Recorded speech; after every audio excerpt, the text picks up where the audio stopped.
At speaking po doon sa sinabi ng reporter, mga kababayan, no, na nagpa-press con doon sa loob ng kamera, ay siyempre meron tayo niyan. Hindi naman po pwedeng wala tayo niyan. Siyempre kumpleto. O, ito na nga po yung press con ng Vice Presidente, mga kababayan.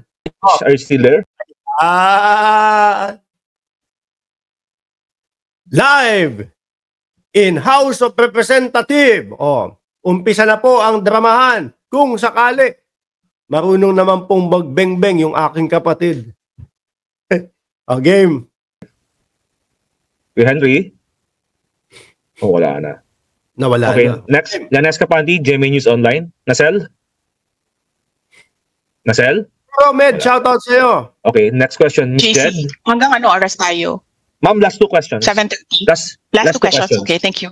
Ms. Jed, UNTV? Evening Jed? po, VP. Mm. Yes po. Apo.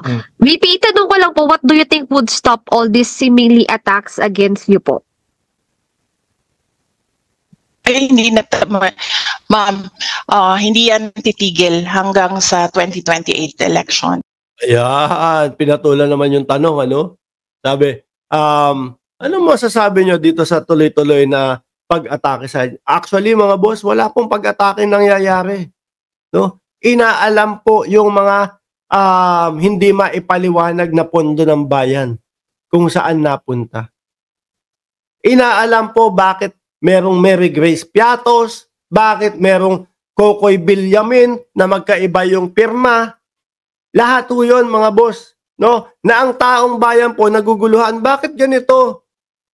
Iisang tao, Kokoy Villamin, magkaiba ang pirma. Daan-daan, milyon-milyon ang nawawala sa pondo ng bayan. At ito po, mga kababayan, yung dahilan kung bakit patuloy na bumubulusok ang pagbagsak ng bayang Pilipinas. Na ang kamera po, hinahanap lang, mga kababayan, yung kasagutan doon.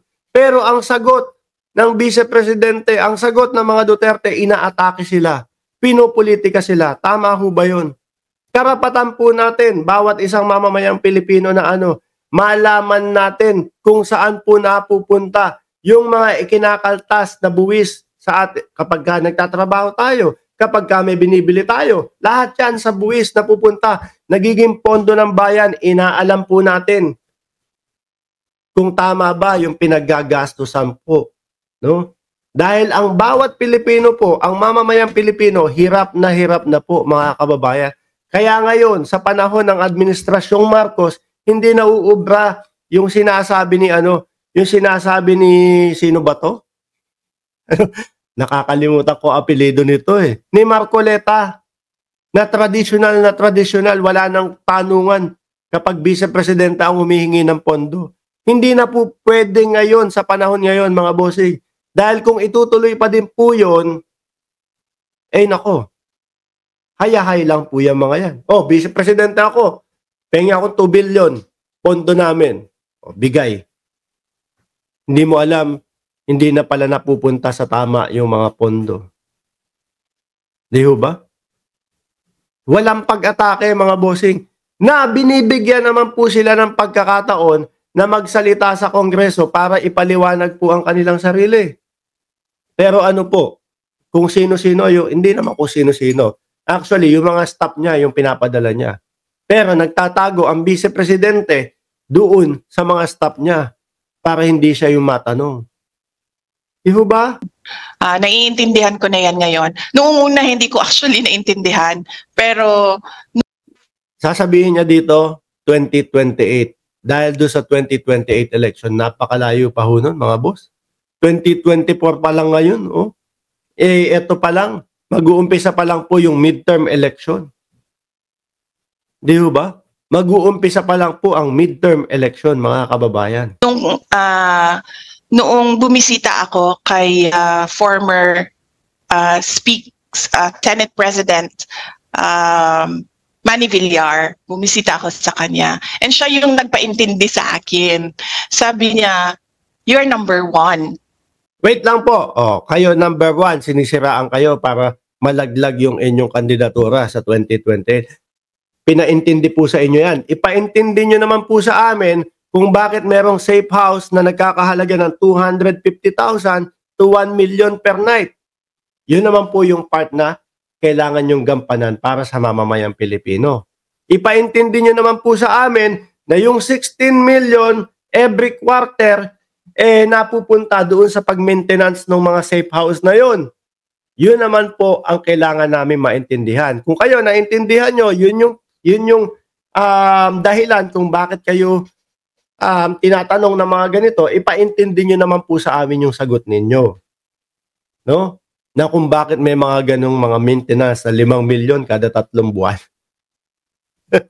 Hindi, 5.3 milyon kada buwan. Kasi 16 milyon every quarter yung pang-maintenance. Ipaintindi din sa atin kung sino si Mary Grace Piatos, kung sino si Kokoy Villamin. Ganun lang ho yun. Di ba?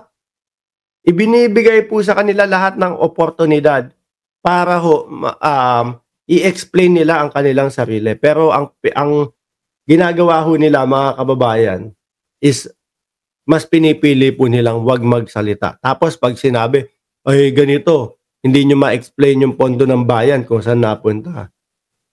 Sasabihin, pinupolitika. Ano ho? Yung pag-attend ng dating Pangulong Duterte diyan sa sa Congress. Ako ho, naniniwala ako, napilitan lang ho yun. Dahil kay Panelo, nagyabang si Panelo. Sabi niya, ito, attend ang presidente sa Congress. Ganun daw po. Yung pala, alam niya na, na-cancel na pala, kaya biglang nagyabang. So ayun, kaya iniisip po ng ibang Pilipino, mga kababayan, ano lang yan inano lang yan, tawag dito, yung kumbaga diniskartehan lang ng Congress yan para mapa-attend talaga. Alam nilang magyayabang yung mga yan pag nakitang kinancel O yun, ganun nga po yun nangyari. Nagyabang, sinabi, kahit cancel, pupunta kami dyan. Sabay rest back ng Congress. Ituloy na po pala natin, mga kababayan, since pupunta sila. Wala nang nagawa. Pag umatras pa sila, edi halatang halata, nakabado sila. Di ba? In the race for presidency 2028, sabi niya, hindi na yan titigil hanggang sa election day ng 2028. In fact, iyan yung concern ko, ma'am. Alam nyo, ang taong bayan din hindi natitigil, no? Hanggat hindi po sinasagot yung mga yan, sinasabi ni Amar Vlog, na-imbestigahan lang dahil sa maanumalyang pondo niya kung ano-ano ng palusot ang sasabihin. Hindi na dun po titigil ang mamamayang Pilipino hanggat hindi po naririnig ang inyong palusot. Hanggat hindi po naririnig ang inyong paliwanag doon sa mga nawawalang pondo. Kasi I will be viable for the next 4 presidential elections. And my fear is hindi siya titigil for the next 4 presidential elections. Ang layo na ho ng iniisip nila, mga kababayan, nila Villar. Sabi niya kasi si Senate President Villar yung susunod na eleksyon, no? 2028 na po ang iniisip nila. Samantalang tayo, simpleng tanong lang, saan po napunta? Bakit po ganun kalaki? Bakit ganun po kamahal yung mga safe house? Ganun lang. Di ipaliwanag niya kasi yung chandelier niyan, simula doon sa ceiling hanggang doon sa flooring, nakasayad yung chandelier. Kaya ganun kamahal. Di ba? Kasi yung mga pintura ng mga wall ng safe house na yon glow in the dark. Kasi yung bubong ng ceiling gawa sa pinagbagsakan ng UFO, yung bakal. Yun yung linagay doon, kaya mahal.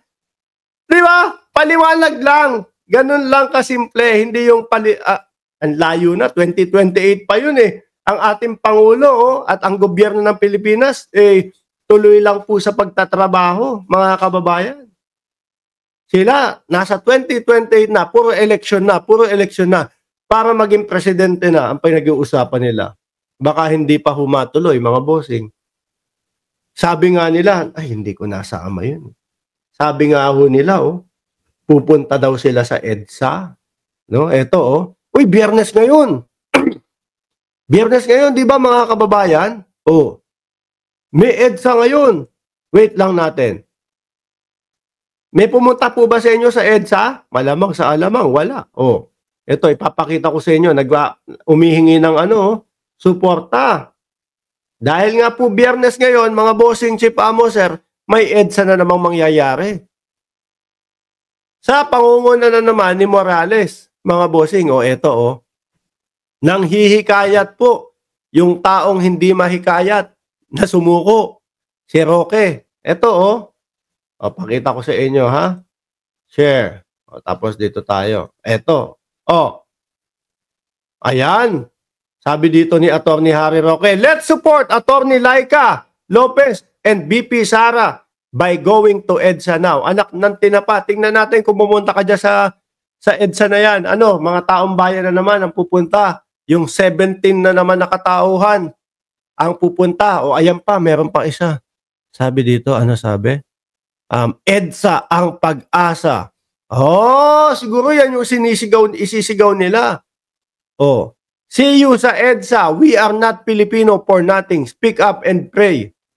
Siguro mga 20 na po sila. We are not EDSA ang pag-asa. Join and be one of us. 11:22. Natuloy ho ba ito? Alas 5. Meron po bang mga pumunta, mga kababayan? Si Roque ba na nag-iimbita? Pumunta din? Tingnan niyo po yung comment section niya, mga bossing. Tingnan niyo po yung mga reaction sa kanyang post. Puro laugh. No? Diyos ko. Yung wanted sa Kongreso na malapit na din pong maging wanted sa batas, nag-iimbita po na pumunta daw po sa EDSA. At mukhang wala naman pong mapupunta. Panahon na para hubaran kayo ng maskara, sabi ni Jor-El. Ma'am Chris Rose, shoutout po sa inyo. Sabi ni Independent 168, meron sigurong pumunta, lamok niya. Dapat doon kayo sa labas ng Congress kasi nandoon ang Vice Presidente. Kagaya nga ho, nung sinabi natin, ang gawin ninyo, 10 kandila, maglatag kayo. Sindihan nyo lahat.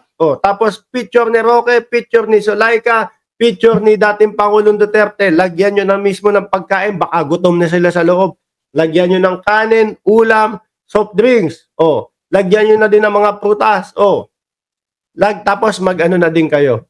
Yung mag-background music na din kayo. Yung tipo bang mga 90s, ganyan. Hindi kita malilimutan. Oy, mga kababayan, 1 oras na din pala tayo dito. Ako'y magpapaalam na sa inyo, no? Ayan, sana natuwa kayo kagaya ng mga DDS na nandiyan. Hindi makapag-comment yung mga DDS. Hindi, baka nandoon sa EDSA sila, mga bossing. Baka nasa EDSA sila. Tingnan natin. At mamayang gabi o bukas ng umaga, ibablog ko sa inyo yan. No? Sa ngayon, magpapaalam muna ako. Maraming salamat and God bless po sa ating lahat.